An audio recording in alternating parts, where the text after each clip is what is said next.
Arcade Heroes.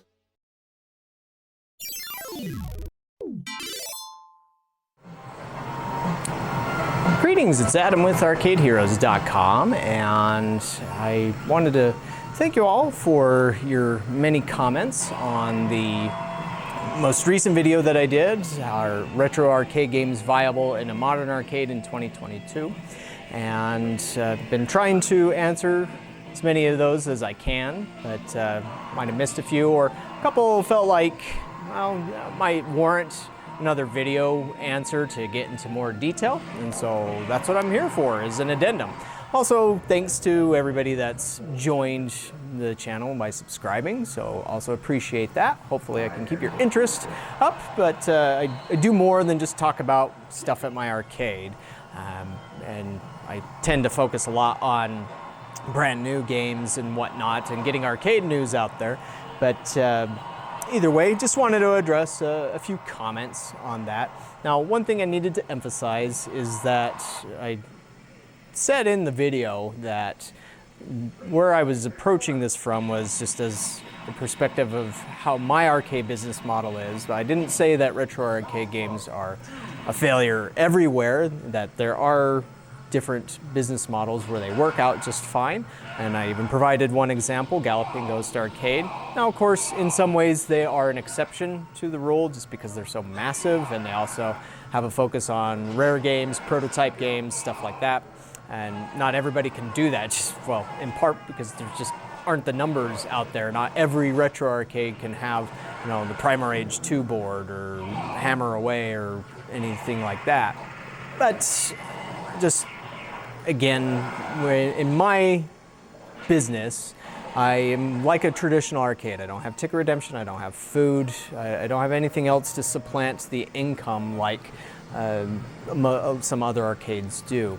And actually, one thing that I also have to compete with are, well, other arcades in the area. And so a few blocks away from me is a Nickelcade, where they charge an entry fee and then they charge nickels for the games.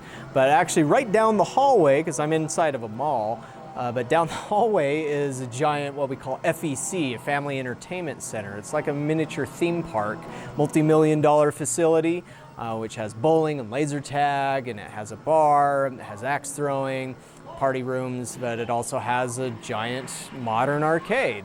And so when it comes to competing with an entity like that, you know, you kind of have to pull out all the stops that you can.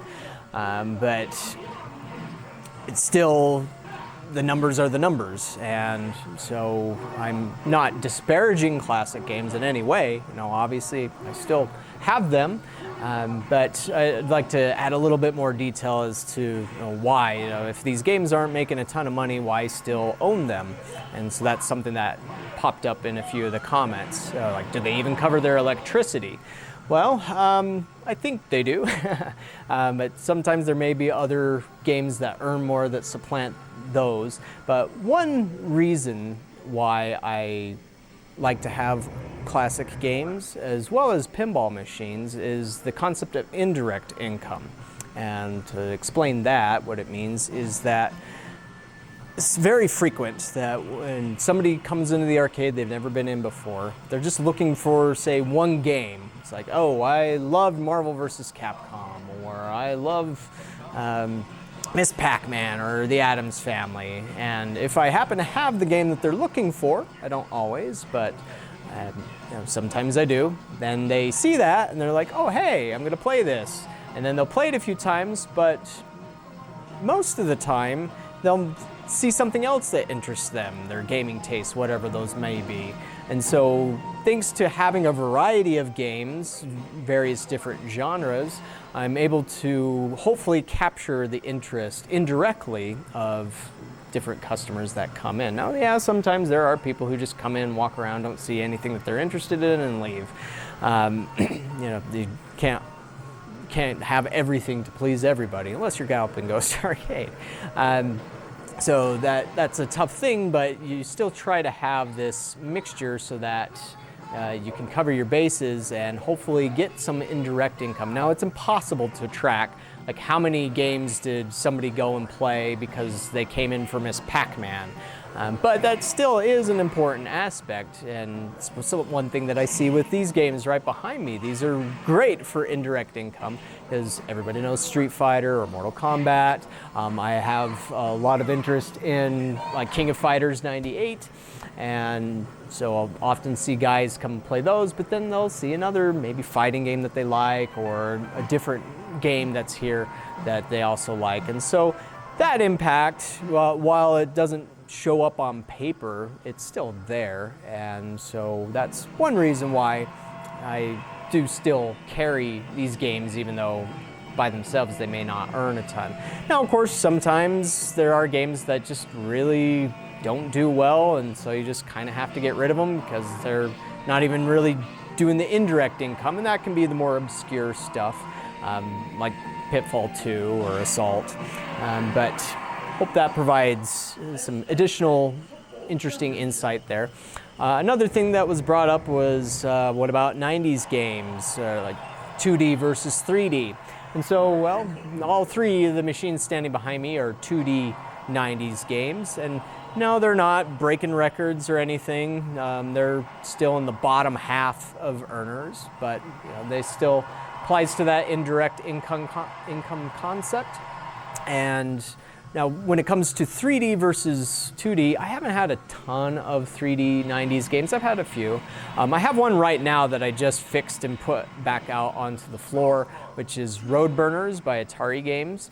And that one's actually been doing really well, but I don't think it's because of the graphics. It's definitely because of the motorcycle, and having that motorcycle seat there has meant that it's doing well. In fact, I just pulled coins out of both Street Fighter 2 here and Road Burners. And Road Burners, for the entire month of April, it made about $125, whereas my Street Fighter here only made about $90. And so, yeah, Road Burners, even though it's not a name that most people know or talk about when they talk about arcade video games from the 90s, especially compared to Street Fighter, still does really well. So it means I need to fix my second one and get that out here so they can both do better. And that's kind of the same thing that I saw with a few other 3D 90s games that I've had over the years.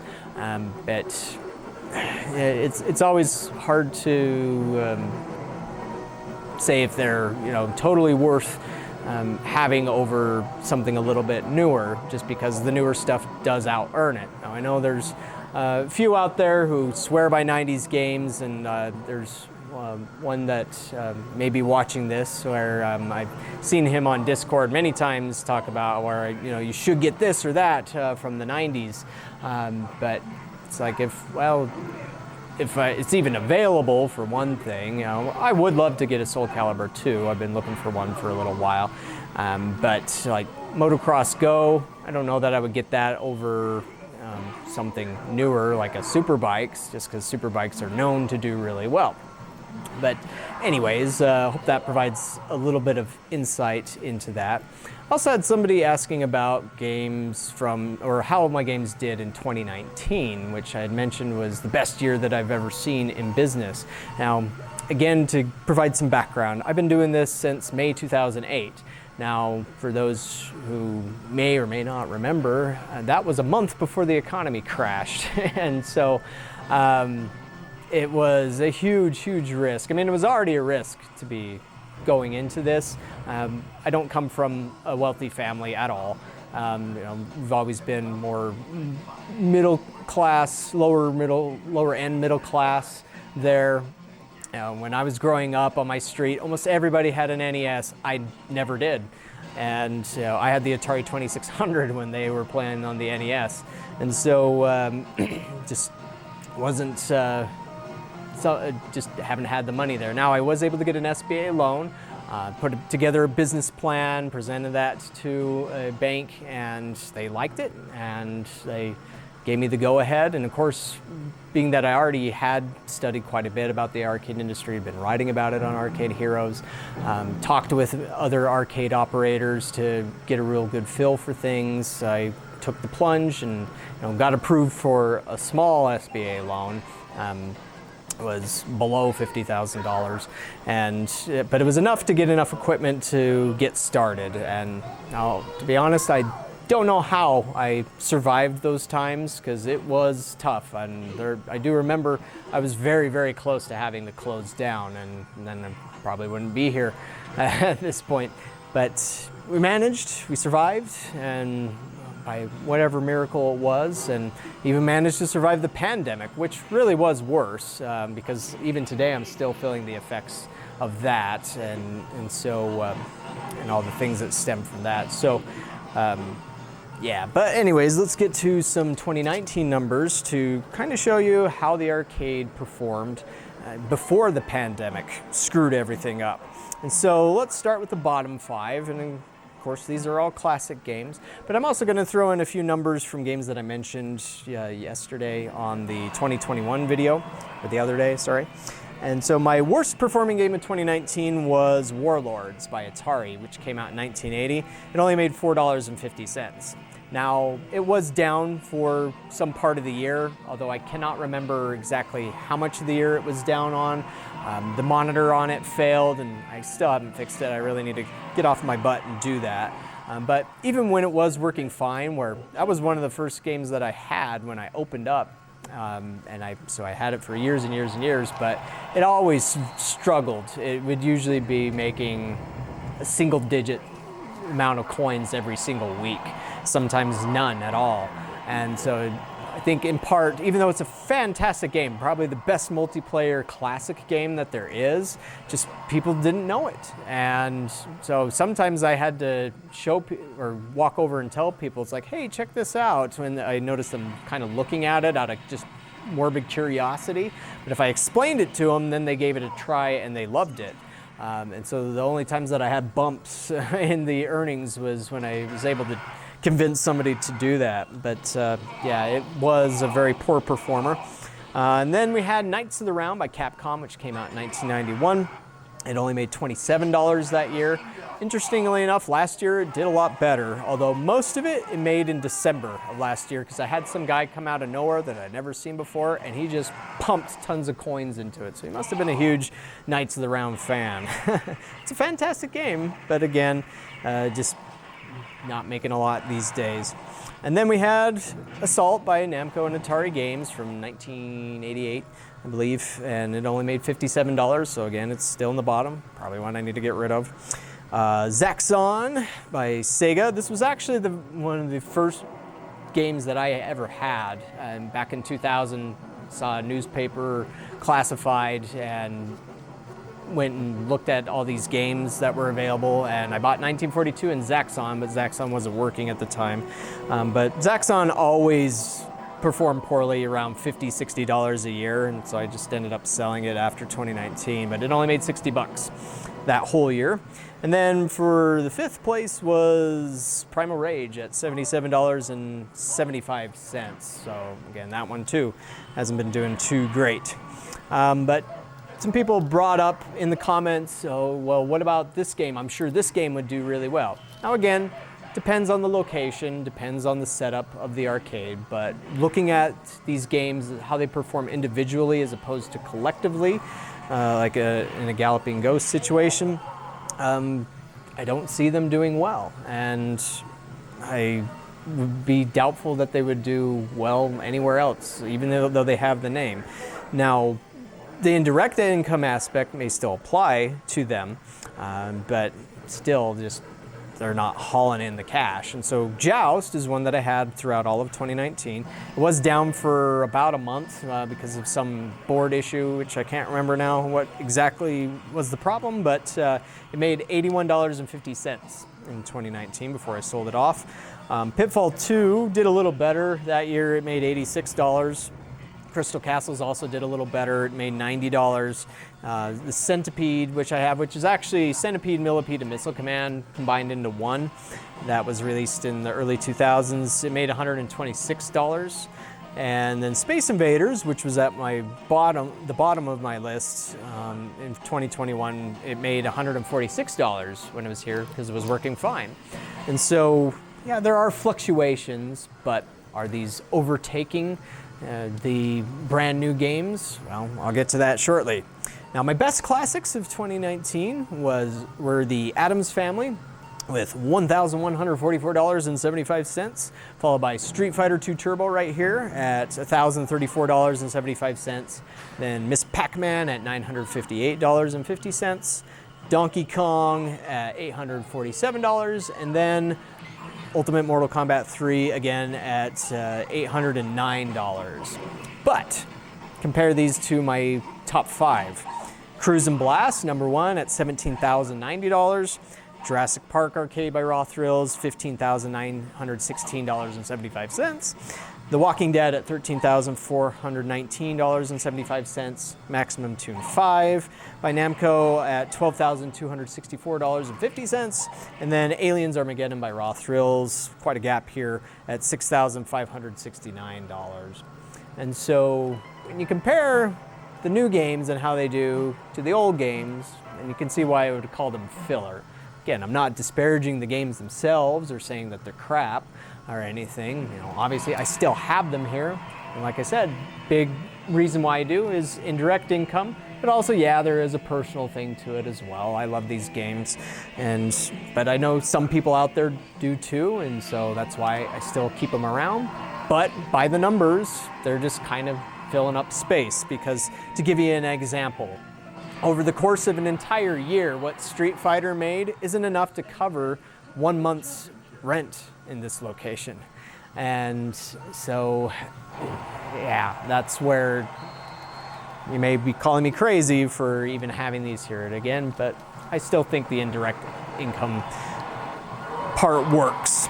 But yeah, that hopefully provides a bit more information and context on classic arcades and how they fare with a business model like mine.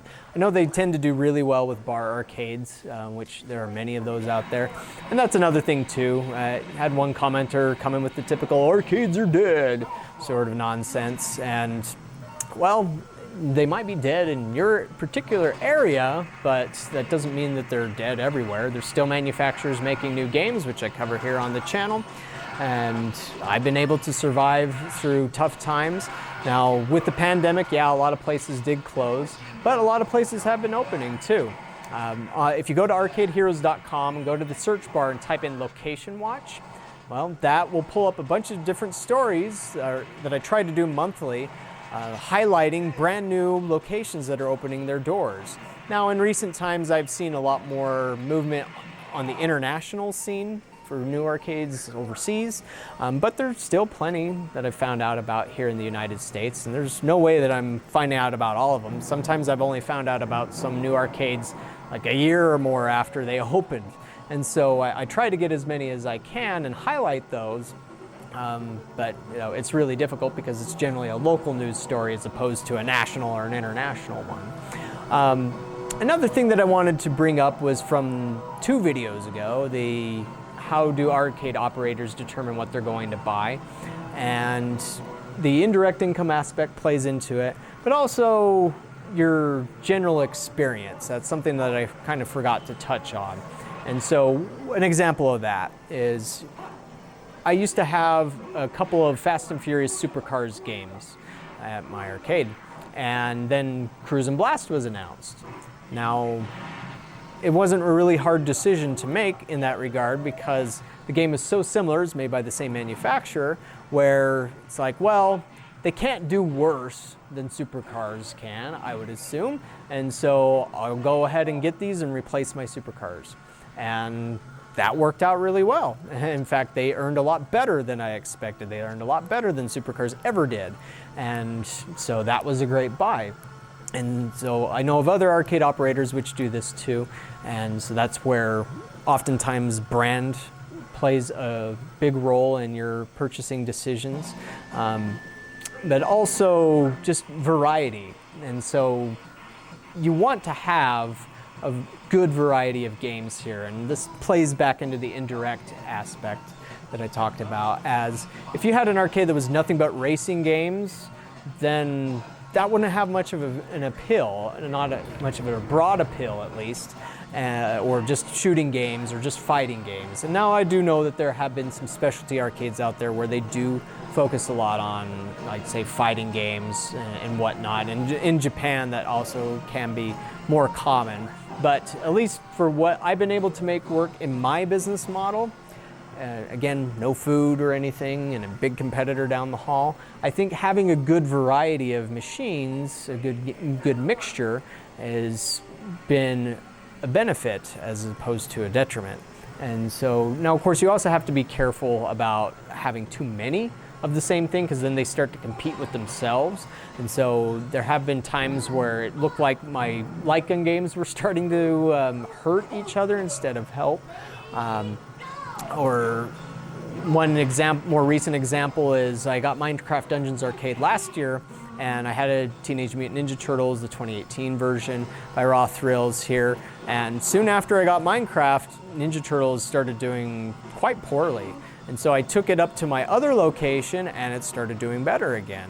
And so sometimes these things may stomp on each other's toes, and so that's another thing to be mindful of that when you're making your purchasing decisions. And so, yeah, that also provides a little bit more insight into being an arcade operator. But again, all of this has to work together for you to be able to pay your bills. And it's not an easy business to be in, because like when Christmas time comes around and people are out walking the mall and buying stuff for their families, I don't have anything that I can really give them for Christmas except maybe a gift card. I just have an experience here so that if they're tired of shopping or they see games and want to have some fun, I provide that and get an advantage off that. But again, it's a lot harder to do things like sales and stuff like that to really bring traffic in.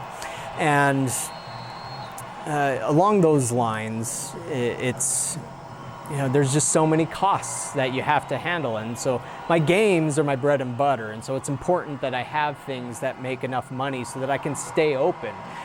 Because I have rent, I have wages, I have taxes, insurance, marketing, maintenance, getting parts and such, utilities, and I'm sure I'm forgetting a couple of other things. And then I want to pay myself too. Doing this out of charity, well, that doesn't feed myself, it doesn't feed my family, and so I also need to make something out of this. But I've had to work other jobs while I do this too, to help supplant any income that I'm not making from this. And so, again, since I only have these games here, they have to make enough to warrant it. And so that's why earnings are so important to arcade operators. And again, I'm not trying to be greedy, I'm just trying to be prudent. One thing I forgot is just the cost of the games themselves. And so older stuff like this I can buy with cash usually, but the new big stuff that costs $10,000 or more, you usually need to get a loan out for that and then make payments on it. And so these are just some of the challenges that you face if you decide to ever get into this business. And so what games you pick are important. And as I mentioned in my Arcade Operators video, sometimes you have to separate yourself from those purchasing decisions. You have to try and think like a customer and what do they want. Now, sometimes your personal experience can inform that as well, but sometimes you might buy something that's really just for you. Like Pitfall 2 probably is more just for me, but it wasn't really for my customer. But I've also run into trouble before with customers asking for something. Like I get one person who gets really passionate wanting this one game. In fact, I think that's why I got Assault, is because I had a neighbor who, when he found out that I have an arcade, he's just started talking about Assault, and then lo and behold, one popped up in the classifieds, and it's like, hey, I'll get this. So I think it was only like $200 at the time, might have been more. But I grabbed it, but it's not doing very well. and that guy, he's only been in once and not seen him again, so I guess it wasn't that great. But I've learned to only pay attention to requests like that if I hear it from multiple different people. Like a lot of people ask for, say, Time Crisis, and so I've got a Time Crisis 3 at my other location, got a Time Crisis 2 also at a different location, but that's one that would frequently pop up. Or when I got started, I had a lot of people asking for Mortal Kombat, which I didn't have at the time, or Dance Dance Revolution, and so like if I could start over again, I definitely would have made sure there were certain games like DDR that I would have had from the get-go as opposed to later on. That would help. Or I had King of Fighters when I started, so never had an issue there. But yeah, that's all. More information. I'm going to talk about pinball probably for my next video, as the reason why I haven't talked about it too much is because it is still kind of a different thing, but it is similar in many respects to retro arcade games. And so stay tuned for that. Thanks for watching this one. Again, if there's anything you're interested in or that you want to comment on, or think I'm wrong on something, or maybe you have some insight that I missed, feel free to comment. And thanks for watching. Catch you on the next video.